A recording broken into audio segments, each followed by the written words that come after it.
Hey, good people. We had the Axie Infinity Dev Twitter Spaces update yesterday, where Philip, the new member of the team, did most of the talking in a Q&A session with Zyori and members of the community. It was almost a marathon, 2 hours, but there were great pieces of information and leaks there if you listen in and tune in carefully.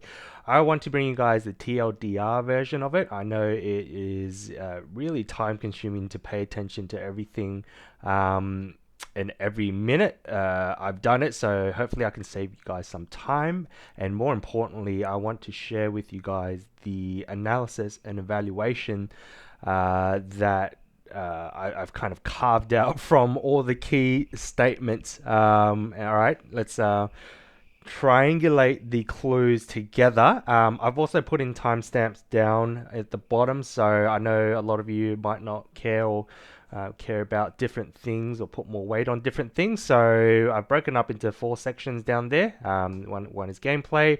We've got SLP. That's where you guys are jumping to. Let's be real. That's where you guys are going. But bear with me. We've got breeding and we've got growth. I want you guys to actually check out growth. Stay for it. There's going to be lots of value here, but at least jump to growth after SLP, right? And hear that out because I think that is the main driver for this.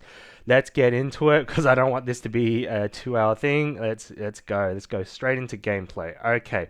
What happened? Well, we at least confirmed moon shards won't carry over to season, so that was confirmed.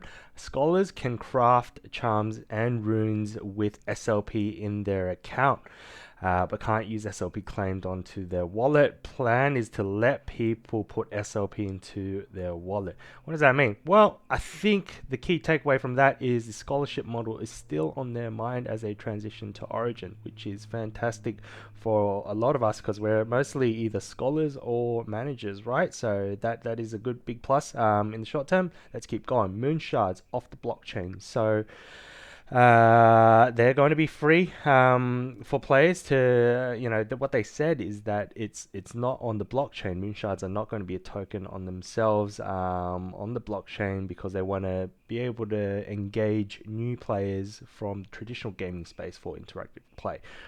In my opinion, what I think it is that it also simplifies it for the dev team, right? Imagine having another token released after Ron that they have to manage the economic model for, and they still haven't solved it yet. And it also ensures value is kind of driven to access and Ron. I just posted 2 other videos on what the value of Ron and AXS might be and possibly could be. So feel free to check those out. But I think that's where the alignment is, where the investors are, where they hold most of their tokens. All right, so that's probably why. Let's not be fooled by that.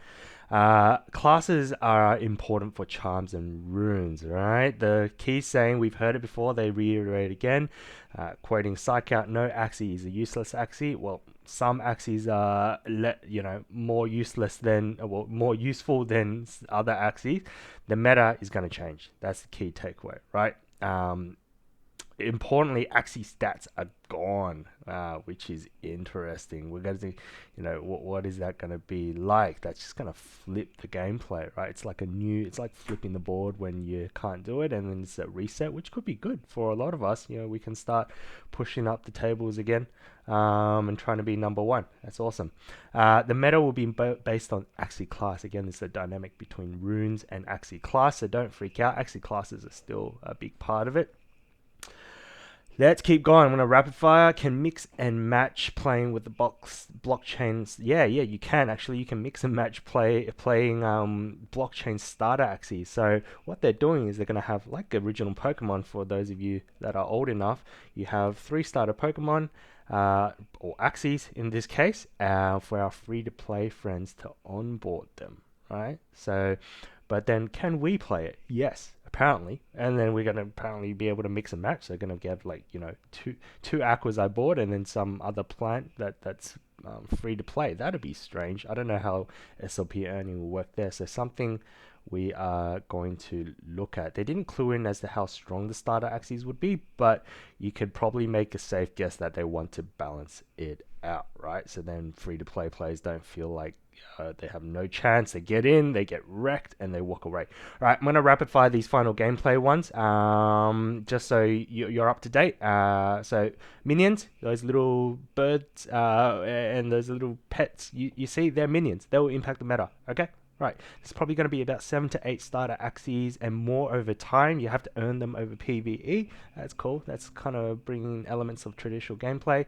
All Axies will have the same base HP. We're going to go into that in the breeding section a bit more as to what that means. Unused cards will be discarded and cycled back into the deck. But some cards can get banished, some cards can get retained. It's going to change the whole dynamic gameplay again. Same thing with energy. It does not carry over, right? No more memorizing energy, but there's going to be, different strategies and tactics you have to adapt to, right? Play order is randomly determined. The second player gets 1 energy card to player that goes second, right? Just to balance that out. And then the caveat, obviously, they put it at start, but everything is subject to change. Well, everything is, I guess, right? They just change it according to seasons, which is good because they have to balance it, which is completely understandable. Whew, that's gameplay. That's the TLDR. SLP. Here we go. You SLP junkies. All right. Confirmed starter Axies will not earn SLP. Okay. There's some value preservation there that is good for us. If you're not in the game, well then maybe not so, but maybe get your foot in the game. So that is good for us. There was a hint at Axies. There was a hint at releasing Axies to upgrade Axies and get items. That is burning. Is that burning? Everyone's ears going, oh, it's burning. Well, yeah, maybe. But did they learn from the weak Lunar New Year burn? Let's freaking hope so. So there's a proper burn. The other one that clued me into burning was that they mentioned that there's advantages to having charms and runes, and there's going to be an element of pay to win. You can't get around it, right? So is that going to mean that there's going to be more burning mechanism or a path for them to do it there where we can, I guess, use that more SLP to boost up charms and runes or some other pay to win element in gameplay? Overall, probably a net positive in terms of SLP. We'll see how they execute it. I think their focus is on the gameplay balance, getting that right, and growth, right? Bear with me, growth. We're going to get to it. Breeding. All right, I'll move fast through breeding. Breeding, because I've got a separate video released, and the key takeaway from that, also TLDR, is breeding pure Axies is still the way to go. Right? Why? Did not sound like breeding is going away, so there's still a case for strong pures. So if you want to control what you breed, you want to get that dominant recessive 1, recessive 2 right, you want, cuckoo on all 3 of those, all right, then you need that purity on that line at least, right? So it gives you more control there rather than lock-shotting your metas. Some runes can only be used by certain classes and purity, so we've got to keep an eye out on that. Maybe there's going to be neutral runes to be used by all classes of Axies, but then some can only be used by pure Aquas. Maybe it's time to buy some Aquas as well. Certain cards will increase an Axie's range. For those of you that might be despairing about loading up on the mechs and beasts, don't despair. Rage is kind of the new crit, okay? So you got to play it differently. So Beast may have better cards for Rage or better abilities for Rage, right? So don't despair just yet. Just released the classes. Yeah, so this was a interesting question. Somebody asked if there was going to be a dragon class. Everyone just kind of jumps to dragons. No, there's not going to be any new classes in short term. Okay, oof. Can't even sort out Dawn yet, so maybe they can sort out Dawn first. But there may be new body parts over time, right? So for you tentacle lovers, that's something for you. But it sounds a bit far out. Okay, rapid fire. Done. Growth. Now, stay with me here because I'm going to explain to you why I'm obsessed with growth. It is a real driver. A lot of you just refresh SLP prices more frequently than you check on your newborn baby, right? You just that's the product. That's the outcome of what is the driver. Think about the driver. Driver is growth. Okay, so rather we should focus on this and what efforts the Axie Infinity team are putting into growth. That's what's going to pump up SLP, the SLP price for you, SLP price for me, right? I'm aligned. I want SLP prices to go up. Shit, I've got like 500,000 in just this single account right here, I think. Like, yeah, there we go. Like, SLP prices are important to me as well. But let's focus on what actually drives it, right? The focus on Origin is more fun and they want to get people in the ecosystem. Now, it sounds like an off the cuff comment, blah blah blah, foo foo rah rah, but that is fundamental because it's code for them focusing on onboarding new players from traditional ecosystem. Again, guys, remember blockchain is a small fraction. Blockchain gaming is a small fraction of the traditional gaming market. Most of my friends are still playing, oh my god, Dota 2. Right now in CS, right? It's fun games. As we make it more fun, then we're gonna onboard new players, or they need to be educated on crypto as well. So the whole free to play, it's a great angle to build and or attract and bring in more people, test out the game and get hooked on it, like a lot of us. They're still pushing iOS, which is great to hear. iOS is a huge market. I've got an iPhone, so I can't use it. It'd be great if I could use it. Then I just play it everywhere instead of Clash of Clans and Clash Royale. And I'll be a total shut in even when I'm out too. The law is to be explored. S doesn't sound like much, but law goes a long way, right? Particularly at the upper echelons of the market, right? If you want liquidity on the higher end, you want to build out the law. You want to build out that real strong, dedicated family. A good one is Forgotten Runes Wizards Cult. That's not a plug. I'm not sponsored. Actually, complete transparency. I own some wizards, so that is with that, I'm in the community and see the lore really build out, and there's a passion there. So if we can get that reignited for Axie rather than just focus on SLP prices, it changes the dynamic a bit. Again, it's all in the positive direction.